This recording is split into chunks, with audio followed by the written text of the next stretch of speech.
Hey everybody, this is Jeremy Rowland with the 5 Pencil Method team, and I'm really excited to be here talking with you today.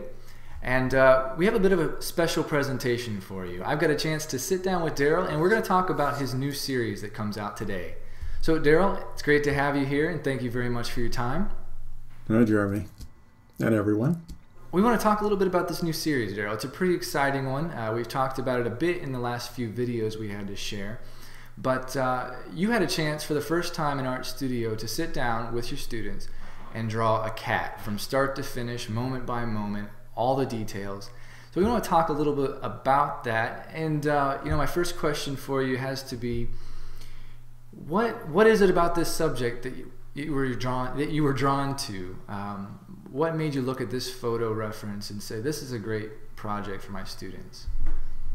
Well, not only is it an interesting subject for me personally to just take a break and do something else. As many of you know, I'm primarily drawing people. I draw all kinds of things, and I've drawn products for companies and electronic equipment and everything else. But it's just really nice when you have the opportunity to get out of your mold a little bit and just do something different.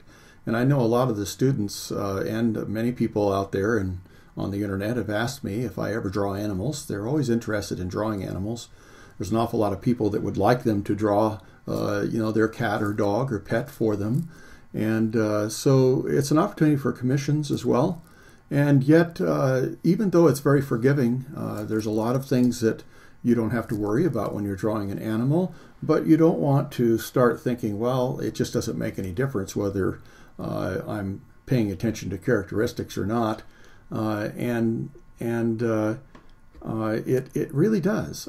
Every living thing has its uniqueness, and I just like to be able to try to find those elements in a subject that can really capture what somebody has just fallen in love with as their pet.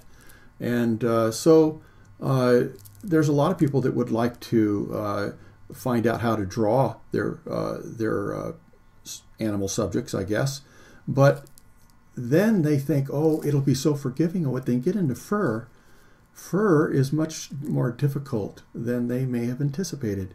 And there's a lot of it. And so it can really start getting fatiguing if you don't know what to do and you start seeing yourself repeating some of the same mistakes over, or some of the things that aren't so effective over and over again. And you wonder, how am I going to solve this problem? And so I wanted to be able to take the opportunity to go from start to finish and just take our time and break it all down and show not only how can you capture some of those very personal little characteristics of the pet, but also to learn, again, what to look for when drawing fur. There's a direction and a flow to fur. It's not something where you can just put something that looks hairy on there and expect it to capture the animal. And then there's an opportunity to also continue on with a new subject, the things that they've been learning in the tapered stroke, the fundamentals for the 5 pencil method, the core concepts. And learn how, even though something has texture, it still has contour. Learning how to identify, once again, light directions so that we can have great depth.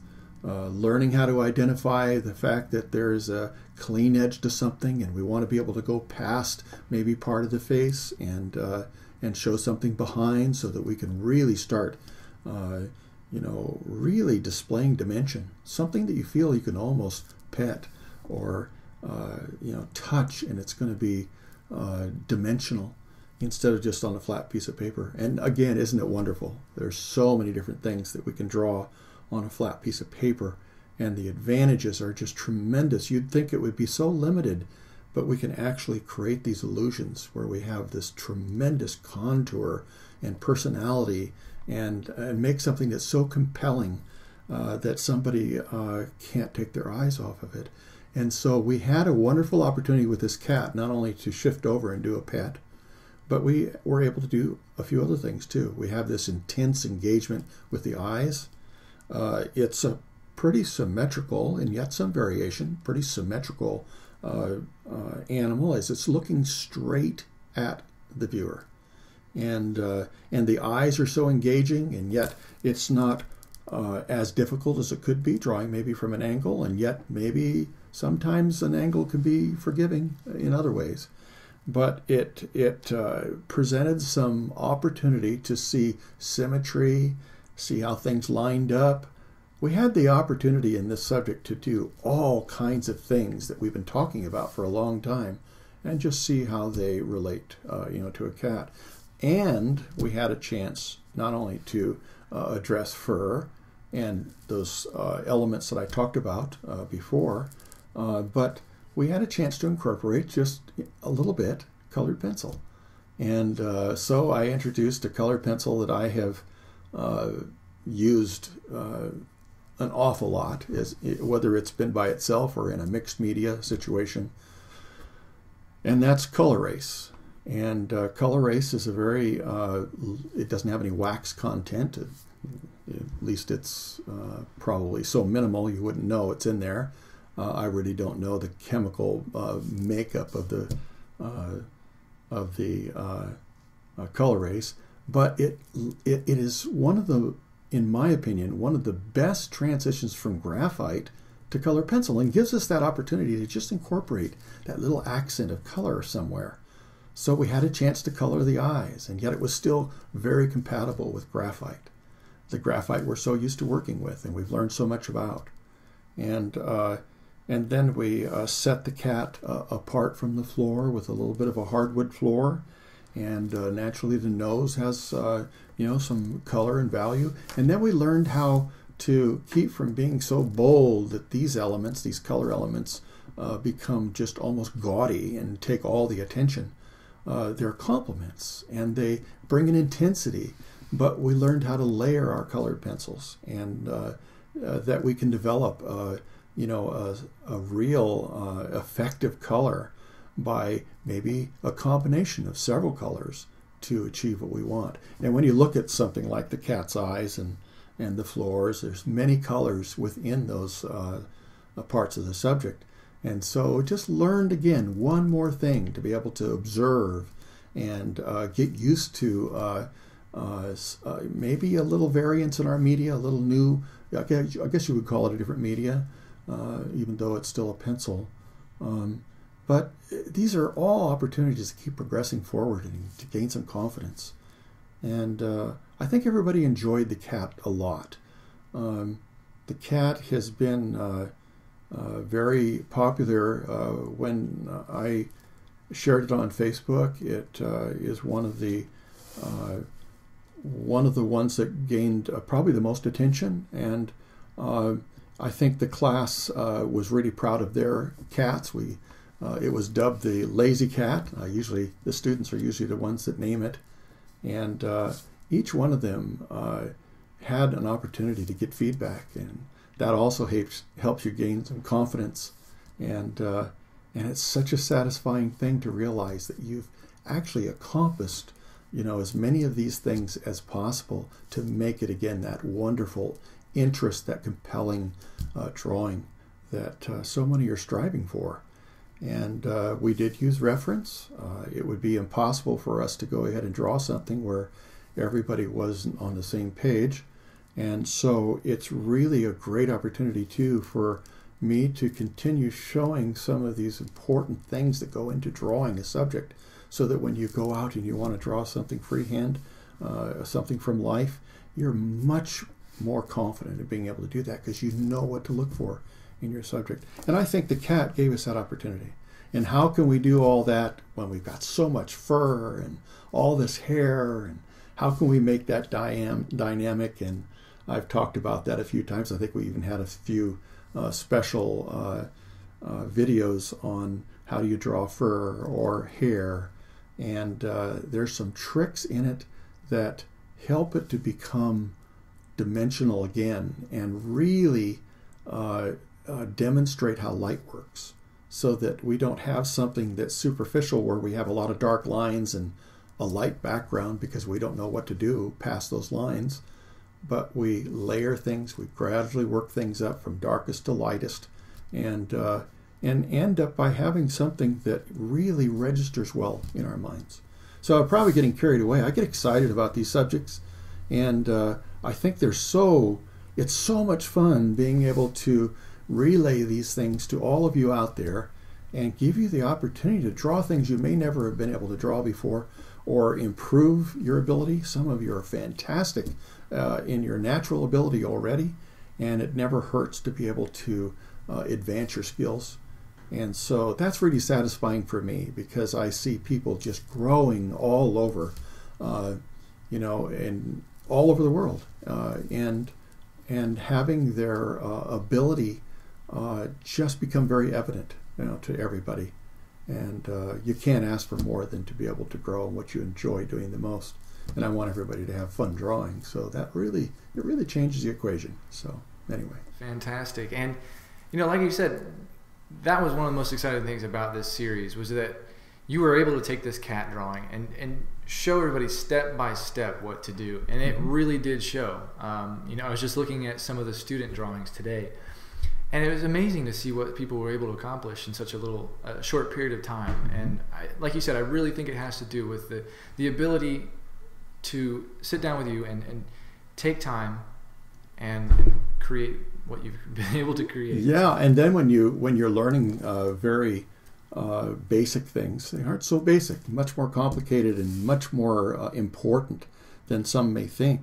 But you sit down and you start with a simple stroke, learn how to do this tapered stroke, and then you incorporate that into the patches, and that starts giving you an opportunity to start bringing in some other very important elements, the clean edge and the soft transitions and the gradations from dark to light, and then you add that to the sphere, and you think, wow, well, when can I draw something meaningful?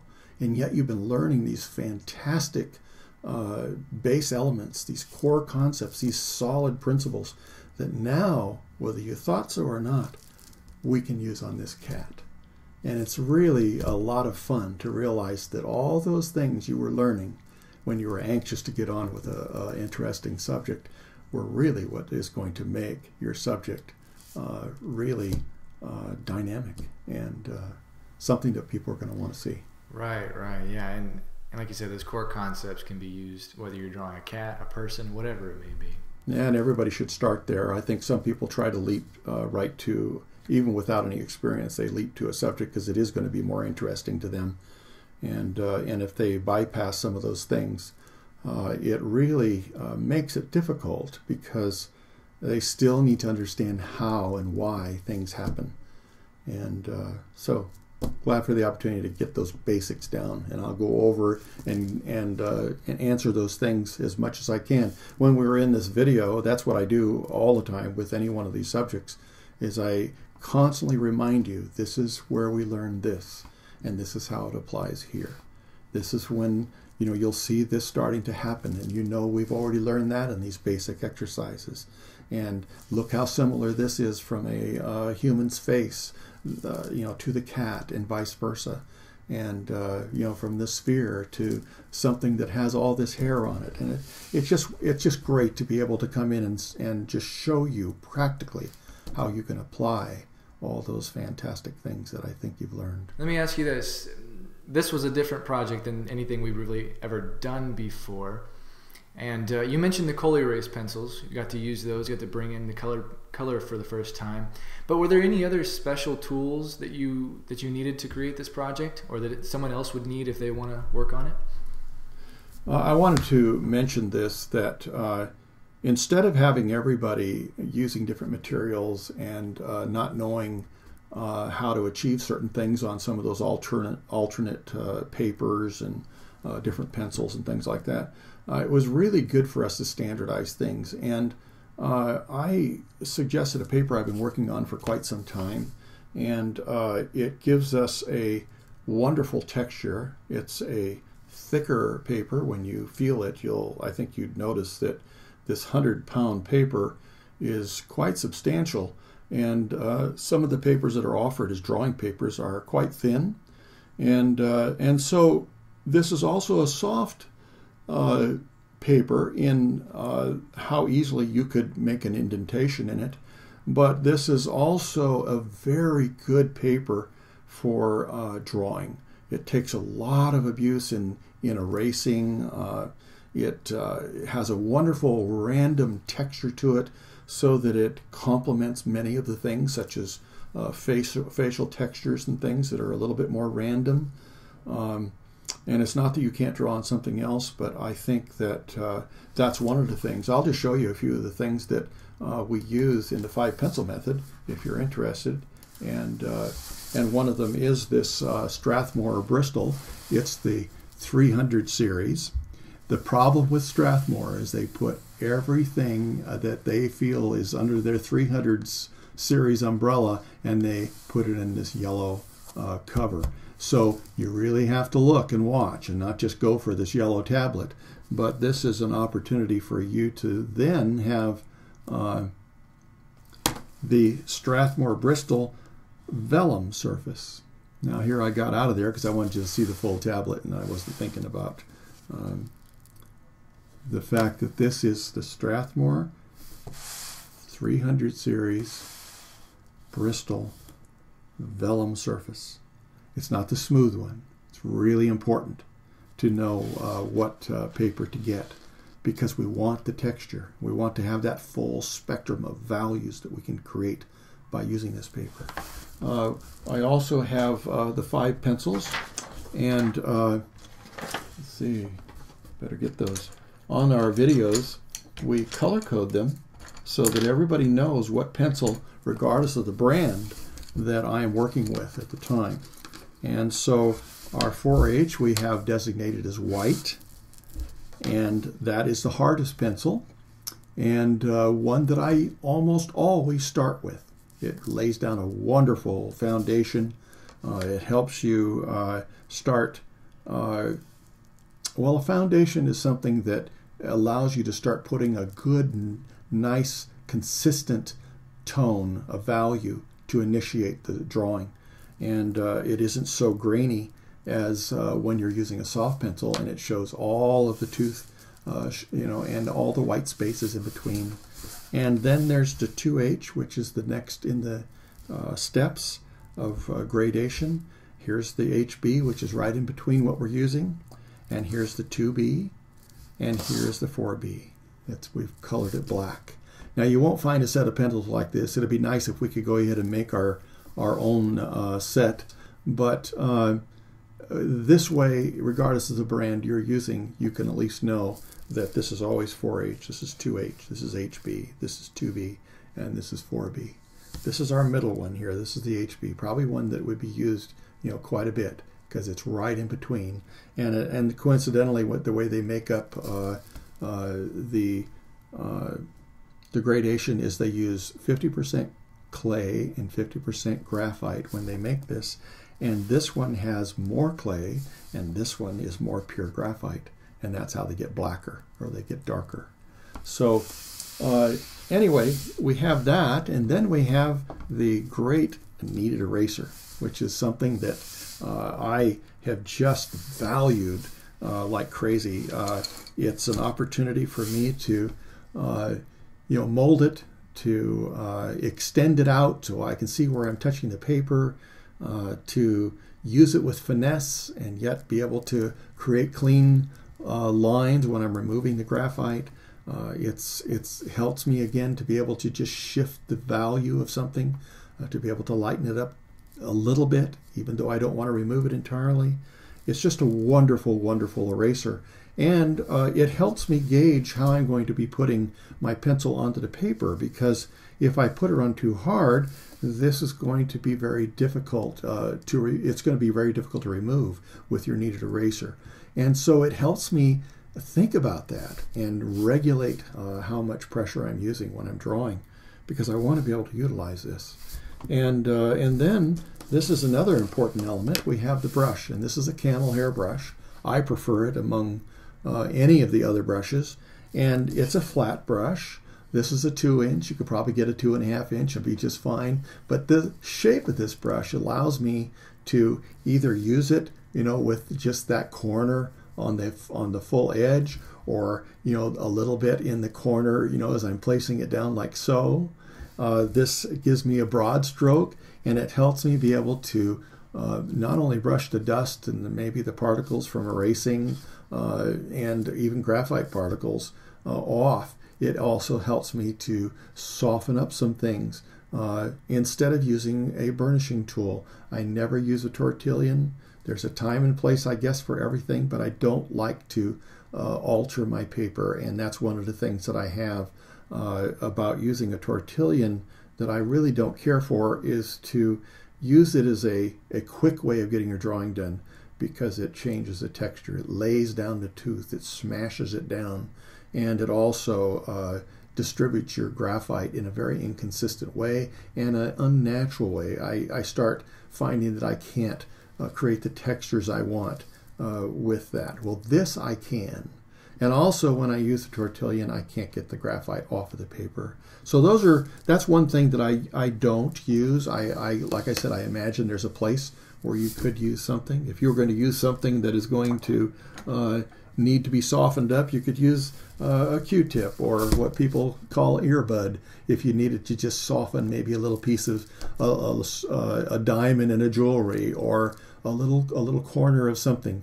But I still wouldn't want to use this in a large area. It's just for that small little place. Maybe it is a cat eye. Maybe it's something like that that you want to be glassy in comparison to all the other wonderful textures you have in your drawing. And then I also have this as a very important part of my arsenal. I like to have a divider. This is a comparative measurement tool. It helps you start seeing whether you have something in the same width or dimension or length or whatever as another part of your drawing, so that you can start creating great proportion. And then the other thing that I have, and you can't see the whole thing, but an 18-inch ruler. Let's go ahead and I'll get out just a little bit here. So it's an 18-inch. I like to have at least that, a 2-foot. For you in other countries, I'm not quite sure what the centimeters would be right at this point. But I like to have something long enough that I use what I call a straight edge and divider method for laying out my drawings. And then there's always a time and place for something with, like the old standard pink eraser, when you want to clean up maybe areas on the outside of your drawing that maybe weren't coming off so well, or again, a magic rub. Oh, here it says right here, high polymer on here. That's what those erasers are made out of now, those white ones. But anyway, that gives me the opportunity to clean things up, but I really would like to be able to stick with this in most cases, so that I know that I'm staying within the parameters of how much pressure am I using, and those kinds of things. So anyway, I have a there's other things you can have in case, an emery board for sharpening an eraser, or maybe getting that pencil just a little bit sharper. But that's more if you want to use an electric eraser or something along that line. There's always a few things you can accumulate around you, but I think that probably is all you would need when you're doing the 5-pencil method. Naturally, the paper is great to have, but you could work on something else. But you work on printing paper, you're going to suffer the consequences of having such a limited range of what you can do on it. And I think a lot of you have found out there drawing that a lot of these papers don't work well. Even, like I said, some of the papers that a company may designate as a drawing paper are really, as far as I'm concerned, in comparison to what we're using, garbage. It just doesn't work well, and it limits you in so many ways. So let's see. I hope I'm not forgetting anything else. Here's a 2.5-inch brush, and you can see just how much wider it is than that one. And I use that from time to time, but I'm perfectly comfortable with the smaller one. But I think that's probably it, Jeremy, for putting down some of the materials that are so important to the 5-pencil method. You start deviating from that, and you start coming up with a little more confusion. I like to keep it simple, so that it isn't just a whole array of pencils and trying to pick out the appropriate pencil all the time. The 5 will give you the widest range you need, in my estimation. So, There's really not a whole lot that you need up front. It's fairly simple and straightforward, and it's a pretty small investment, especially compared to a lot of hobbies nowadays. And you know, Daryl, you mentioned the Cold Erase pencils a little while back, and we've got some exciting news about those. But first, I just want to make sure everybody knows that this new series on drawing a cat is now available. As of today, you can add this series to your collection. And actually, there'll be a link just below this video. You can click on and go to the page and learn more. And you'll also be able to see some of the student artwork that was accomplished. It's pretty amazing to see what they did in such a short period of time, and we think you'll enjoy that. But with the Cold Erase pencils, if you decide to add the series to your collection, we're actually going to throw in a 12-pack of the Cold Erase pencils. We know this will help a lot of people get started quicker. And there's actually a lot of people don't even have access to those pencils, or they have a hard time finding them or have to pay outrageous shipping. So with your order, we're going to throw in a free 12-pack. And like I said, we hope that'll help you get started a little bit sooner and be a little lighter on your wallet. And there's open stock. If you find a good art store or supplier online, you can buy more of the colors. Many of the colors I would never need, but it's nice to be able to go ahead and make yourself maybe a color wheel and blend one into another and see, as we did in our class, just how the colors interact and what you can create, and how they will be very similar and yet a new exciting adventure into color. That's fantastic. Daryl, thank you so much for your time. We've really had a good time talking to you, and I hope everybody out there was able to learn a little bit about this new project and see what went into making it. Yeah, you can probably tell anytime I have a chance to share, I get pretty excited, because if I can motivate somebody else with the same excitement I have, everybody's going to be drawing out there, I hope. At least experiencing it sometime in your life. I think a lot of people would like to, but they put it off and put it off, just thinking they don't know how. Anytime they've tried, it didn't work. And so I'm just glad to open up that door and see what we can do about getting you into the wonderful world of being creative and drawing something and having fun. Yeah, exactly. That's the key. Yeah, well, Daryl gave you a lot of information about this new product, but there's a whole lot more to be learned. And we want to invite you to go check out the page. You can click on the link below, go check it out, see some of the student artwork. And there's also a breakdown of each lesson. It'll tell you what's involved in the lessons and what to be looking for and what skills you'll learn. And it's really kind of a great tool to give you an idea of what we're working with. And so go ahead, explore the page, check it out. And remember, a free 12-pack of Cold Erase pencils comes with your order. And as always, you get our 365 guarantee. If you're not happy with it, you can send it back. And all orders come with free shipping to anywhere in the world that we ship. So we'd like to invite you to check it out and add it to your collection. So Daryl, again, thank you so much for your time. We really appreciated it and had a good time talking. You're welcome. A lot of hard work has gone into making this series, hasn't it? It's taken a long time to edit all that. Yeah, it's pretty amazing how much work goes into these things. A lot more than you would imagine. What a wonderful opportunity we have to be able to share this stuff. It's great. For sure, for sure. Yeah, well, thank you, Daryl, so much for your time. Always appreciated. And thank you so much to everyone out there for watching this series of videos. We hope you found them insightful and helpful, and you were able to pick up a few tips and tricks for your own drawings. And we look forward to doing this again. And we appreciate all your comments that you've left on the previous videos, and we want to invite you to keep them up. If you have a question about today's video or a comment or something you'd like to share, feel free to leave it, and we'll get back to it as we can. And so thank you very much. Yeah. Thanks for letting me share with everyone. It's a great opportunity. Thank you.